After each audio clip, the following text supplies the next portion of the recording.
तो गाइस सामने आप लोग जो टेबल देख रहे हैं इसमें हम लोग रेगुलेटिंग एक्ट और जो हमारा पीट्स इंडिया एक्ट है इसको हम लोग कंप्लीट कर चुके हैं। आज हम लोग बात करेंगे चार्टर एक्ट 1813 के बारे में।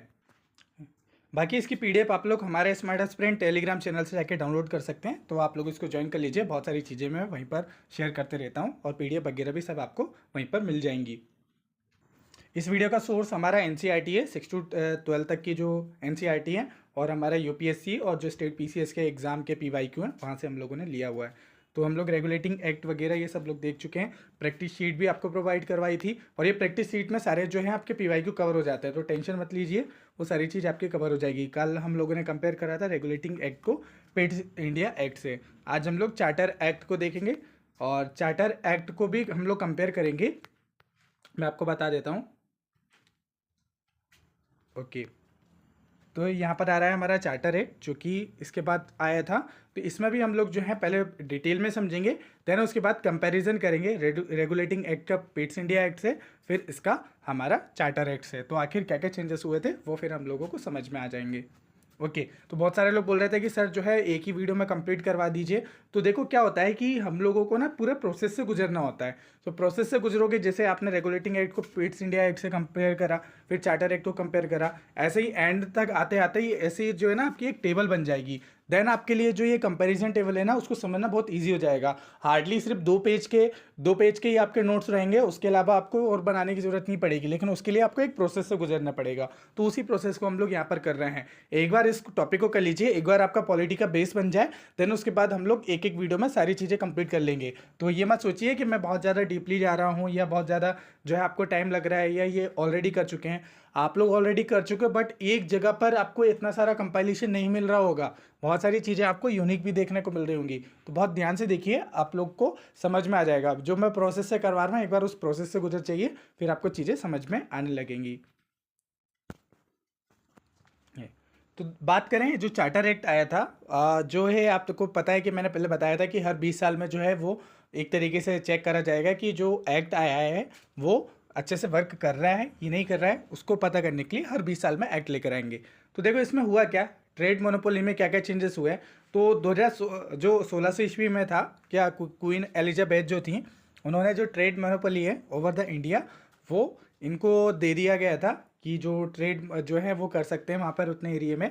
फिर देन क्या हुआ कि जो 1813 में जो ये चार्टर एक्ट आता है, इसमें ना जो ट्रेड मोनोपोली है except for the T trade और ट्रेड विद चाइना, मतलब कि ट्रेड मोनोपोली को एंड कर दिया जाता है।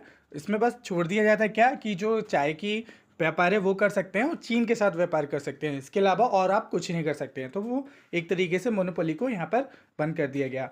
अब इसमें क्या हुआ कि यहाँ पर आपको देखने को मिलेगा कि जो इंडस्ट्रियल रिवोल्यूशन हुआ था उस टाइम पे, उसका यहाँ पर आपको इम्पैक्ट देखने को मिलेगा, और जो नेपोलियन की पॉलिसीज थी उसका भी इम्पैक्ट देखने को मिलेगा। तो देखो 1740 में इंडस्ट्रियल रिवोल्यूशन जो है वो हुआ था।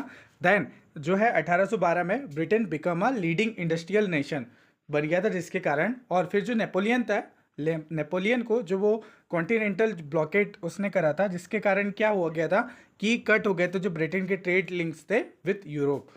दैट्स वाई जो है उसका इम्पैक्ट हमको ये देखने को मिला था। देन जो ब्रिटिश मर्चेंट है वो pressured to the government to open Indian market. तो जो ब्रिटिश व्यापारी हैं उन्होंने भारतीय बाजार को खोलने के लिए जो है दबाव डाला था कई बार, तो इसलिए जो है फिर देन आगे बढ़े थे। अब इसका इफेक्ट ऑन इंडिया क्या पड़ा कि जो है ब्रिटिश की फैक्ट्री, जो ब्रिटिश फैक्ट्री थी उसमें बने जो सस्ते उत्पाद थे वो भारत से आ गए।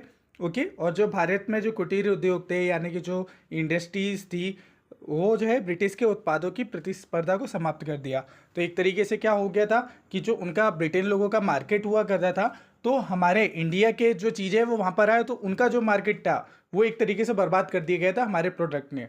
ओके, देन आपको ध्यान रखना है कि कुछ एग्जाम में कौन कौन से फैक्ट आए हुए हैं, जैसे कि ईस्ट इंडिया की जो ट्रेड मोनोपोली है वो एंडेड हुई थी एक्सेप्ट टी और चाइना। तो ये यूपीएससी में पूछा गया 2019 में। और साथ ही साथ जो अलाउ कर दिया था ऑल ब्रिटिश सिटीजन को to do business with India, मतलब कि वहाँ के जो बिजनेस सिटीजन थे उनको अलाउ कर दिया गया कि जाओ अब आप इंडिया से जाके बिजनेस कर सकते हो। सोवर्निटी और कंट्रोल ऑफ द कंपनी, उसके बारे में क्या चेंजेस हुए थे जी। तो देखो क्या हुआ था कि ये एक फर्स्ट एक्ट था जहां पर असाइड किया गया था कि जो ब्रिटिश क्राउन है उसकी sovereignty over the company held territory. तो देखो जो पहली बार जो ब्रिटिश क्राउन ने भारत में संप्रभुता स्थापित की थी इस एक्ट के माध्यम से। तो कंपनी जो है कंपनी का कंट्रोल रिमेन था, यानी कि भारत में जो प्रशासनिक नियंत्रण था वो जारी रखा गया।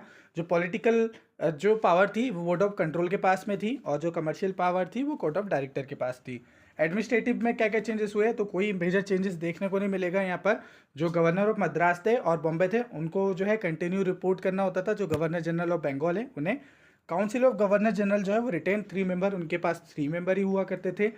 और जो training for the company employees के लिए जो है मिलिट्री ट्रेनिंग के लिए स्कूल बनाए गए थे, और सिविलियन ट्रेनिंग के लिए जो है कॉलेज बनाए गए थे। लेजिस्लेशन में बात करें तो इसमें भी कोई मेजर चेंजेस नहीं हुए थे। मेजोरिटी ऑफ वोटिंग जो थी वो गवर्नर जनरल की काउंसिल में ही होती थी। सिस्टम जो है वो उन्हीं की काउंसिल में हुआ करता था। इफ़ वोट टाइट, तो वोट में अगर टाई हो जाता था तो गवर्नर जनरल के पास बीटो पावर थी, तो वो अपने बीटो पावर का यूज़ करते थे। रेवेन्यू सिस्टम में बात करें तो सेपरेशन हो गया था कमर्शियल और जो है पॉलिटिकल रेवेन्यू का। और इससे पहले क्या हुआ करता था कि बिफोर 1813 में जो ऑल रेवेन्यू थे, ट्रेड टैक्स वार वगैरह हुआ करते थे, ये सब कंबाइन हुआ करते थे। सारे जो रेवेन्यू वगैरह वो सब एक साथ होता था। बट लेकिन अब पॉलिटिकल और जो कमर्शियल रेवेन्यू है इनको जो है अलग से कर दिया गया।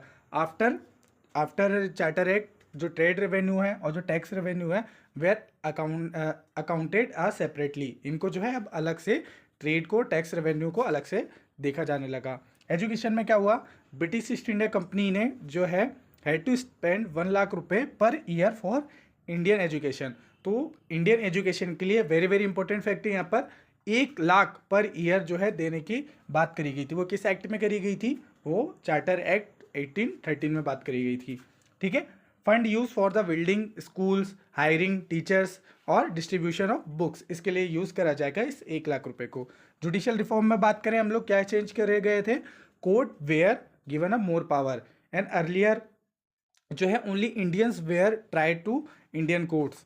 Okay, now European in India also come under the Indian court jurisdiction. तो वो यूरोपियंस भी जो है वो आ सकते थे इंडियन कोर्ट के जुरिडिक्शन में।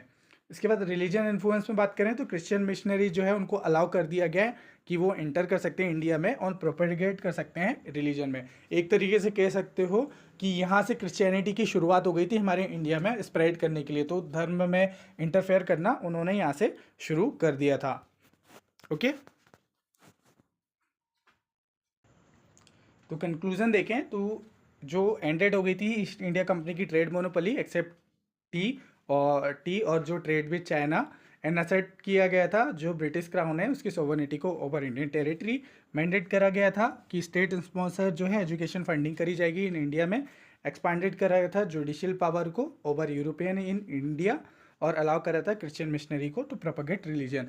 ये बहुत बड़े चेंजेस थे क्योंकि एजुकेशन में उन्होंने एंट्री ली थी। उसी के बाद से हमारे इंडिया में आज इंग्लिश एजुकेशन जो इतनी इंपॉर्टेंट मानी जाती है, और आप देखोगे कि सिलेक्शन भी यूपीएससी में सबसे ज़्यादा इंग्लिश मीडियम वालों का होता है, और आप देखोगे कि बहुत जगह पे इंग्लिश ही प्रॉब्लम होती है। तो उसके पीछे कारण यही लोग थे, यही इंडिया में लेकर आए और इतना प्रोमिनेंट जो है इंग्लिश एजुकेशन इन्होंने करी थी। और जो है क्रिश्चियन मिशनरीज आए थे जिसके कारण उन्होंने हमारे जो रिलीजन है उस पर जो है अटैक करना स्टार्ट कर दिया था। ठीक है, तो चलो अब हम लोग कंपैरिजन करते हैं। कंपैरिजन करने से पहले मैं आप लोगों को बता दूं कि हमारे ऑलरेडी जो है नोट्स बन चुके हैं पीवाईक्यू के नोट्स, वो आप लोगों को मिल जाएंगे, और हिंदी मीडियम में भी बनने वाले हैं। तो टेंशन मतलब हिंदी और दोनों इंग्लिश मीडियम में बन जाएंगे। बट आप उसको जाके सबसे पहले इनरोल करवा लीजिए। आप स्मार्ट एस्पिरेंट चैनल पर जाएंगे तो वहाँ पर आपको ऊपर जो है आईडी मिल जाएगी हेल्प स्मार्ट एस्पिरेंट, तो आप जाके उसको इनरोल करवा लीजिए। ओनली 50 एस्पिरेंट के लिए 399 रुपीज़ में मैंने रखा है। ठीक है, चलो कंपैरिजन करते हैं हम लोग कि रेगुलेटिंग एक्ट में क्या हुआ था कि ये जो फर्स्ट ब्रिटिश इंटरवेंशन था इन ईस्ट इंडिया कंपनी के अफेयर में करप्शन करने के लिए, देन आप बात करोगे कि उसको रेगुलेट करने के लिए लाया गया था पेट्स इंडिया एक्ट जिसमें सेपरेट पॉलिटिकल और कमर्शियल कंट्रोल बनाया गया था। देन उसके बाद जो है चार्टर एक्ट में क्या हुआ था कि वो हर 20 साल में लाना था। तो इसमें क्या करा गया, इंट्रोड्यूस करे गए changes in trade, governance, education, revenue, judiciary में। ठीक है, यहाँ पर कोई वीटो पावर नहीं थी, यहाँ पर वीटो पावर दी गई। ओके, और देन यहाँ पर आपको गवर्नर उसमें कोई चेंजेस देखने को नहीं मिलेंगे वैसे। और यहाँ पे जो गवर्नर ऑफ मद्रास थे और बम्बई थे वो कंटिन्यू रिपोर्ट करते थे गवर्नर जनरल ऑफ बंगाल को। ठीक है। इसके बाद गवर्नर के स्ट्रक्चर के बारे में बात करें तो डुअल गवर्नमेंट एडमिनिस्ट्रेशन था। यहाँ पर डुअल गवर्नमेंट स्टेट जो है यहाँ पर इंट्रोड्यूस करा गया, board of controller, board of director. Then यहाँ पर कोई मेजर चेंजेस नहीं हुआ। गवर्नर जनरल जो है उसकी काउंसिल में वही मेंबर हुआ करते थे। एग्जीक्यूटिव काउंसिल में 4 मेंबर हुआ करते थे, यहाँ पर 3 कर दिए गए। यहाँ पर कोई चेंजेस नहीं हुआ, वही मेजोरिटी वोटिंग जो है वो जीतेगी। यहाँ पर क्या हुआ करता है, सुप्रीम कोर्ट बनी थी, सुप्रीम कोर्ट के ज्यूरिडिक्शन को क्लेरिफाई करा था और कोर्ट को जो है और ज़्यादा पावर दी गई थी, यूरोपियन की एंट्री हो गई थी। पॉलिटिकल कंट्रोल के बारे में बात करें तो जो है यहाँ पर बढ़ती गई थी।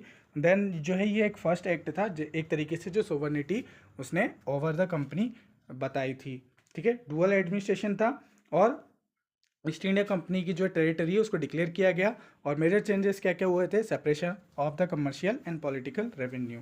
ठीक है, चलो ट्रेड मोनोपोली के बारे में बात करें तो कोई चेंजेस नहीं हुए थे, यहाँ पर भी रिमेन थी। बट यहाँ पर क्या ट्रेड मोनोपोली एंडेड हो गई थी एक्सेप्ट टी ट्रेड और trade with China. Okay, economic education के रिफॉर्म पे बात करें, नो प्रोविज़न। बट यहाँ पर क्या हुआ था, यहाँ पर ईस्ट इंडिया कंपनी को मैंडेट कर दिया गया था कि वो 1 लाख पर ईयर जो है एजुकेशन के लिए जो है दिए जाएंगे। स्कूल बनाना, टीचर्स को देना, बुक्स वगैरह डिस्ट्रीब्यूट करना, और क्रिश्चियन मिशनरी जो हैं वो प्रोपोगेट कर सकते हैं रिलीजन को।